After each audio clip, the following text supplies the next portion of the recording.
In this part, my hometown, Mariveles, Bataan.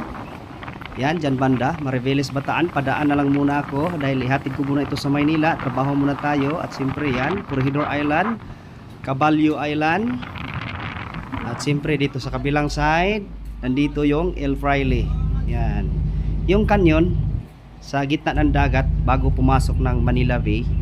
At siyempre, yung kalupaan dyan, parting Cavite yan. Nasugbo Batangas yung pinakadulo. At siyempre yung ating hila at yung ating kasamahan na tugboat, may hilang malit na barge na pupugak-pugak yung isang makina, kaya hirap makaliko pag sa gabi. Pinakapit na lang natin.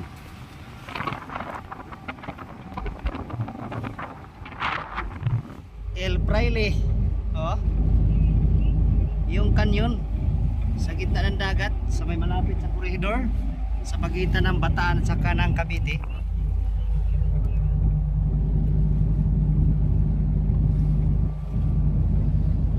Mariveles, my hometown.